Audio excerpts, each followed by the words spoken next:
Здравейте, казвам се Надя и съм завършила английска филология в Великотърновския университет. Имам 20 години стаж като преподавател по английски език, както в частни, така и в държавни училища и в университет. Ако искате да разберете повече за мен, последвайте линка в описание.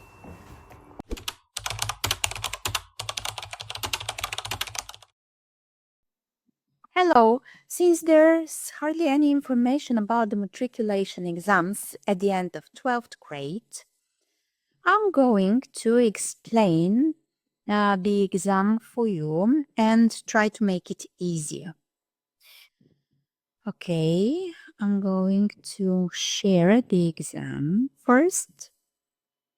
One of the exams I've chosen.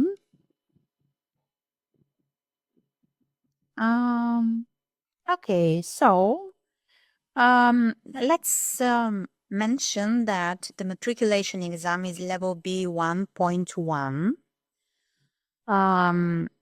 And it consists of two parts: listening comprehension, which includes several tasks, as you can see, as well as a reading comprehension in the second task here, in the second part, and you have two tasks, two writing tasks.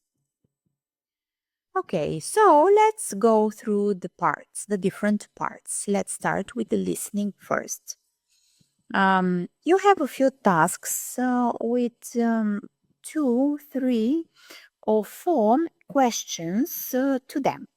So task 1, you can see you have one question to answer true or false, and another one which you have to select to choose the best answer.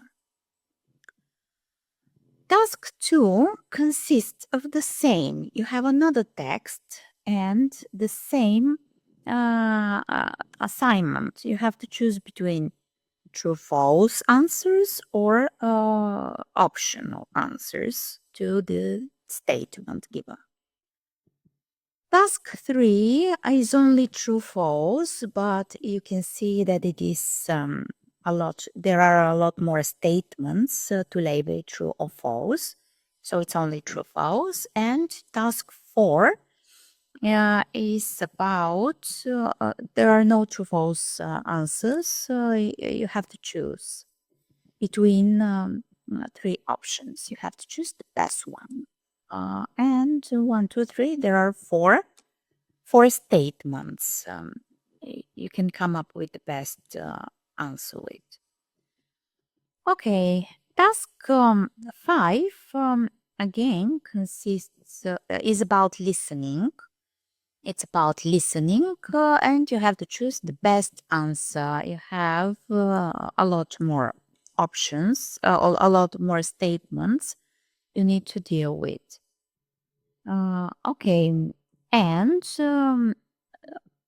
you have totally 60 minutes for the listening task. How about the reading comprehension? Reading comprehension is the second part of your exam. Task 1, you have a text which you need to read, and then some statements to label true or false, 5 altogether.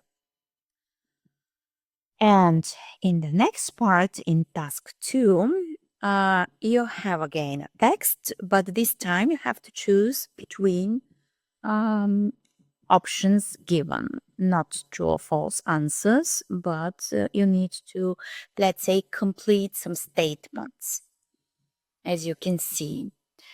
Okay, and task 3 is a little bit different because you have a text again, of course, but this time you have open questions. So what does it mean? You don't have any options to choose from, but you need to come up with your own.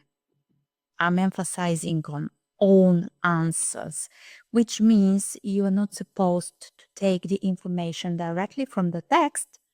You need to paraphrase and come up with your own version. Okay, there are 5 altogether. And to the reading part, you also have a writing task. 36 has to do with letter or an email, which are informal letters or emails. And you need to come up with 100 or 110 words. Texts that are below the word limit or below, let's say, 55 words will not be checked at all. So you need to be careful. You need to observe the word limit. And 37, read the task and write a composition. So this is a composition. It is a narrative. And you have to describe something. Describe last Christmas, New Year, you celebrated, and write about. Okay, make sure you cover all the points given. You need to answer them. Of course, start and finish the composition in an appropriate way. Again, here you need to observe the word limit, which is between 120 and 130 words. And text below 65 words will not be checked. So, for the second part, reading and writing, you have 180 minutes altogether, which is more than enough to complete the task as well as check them and even double check them. For more information, stay tuned.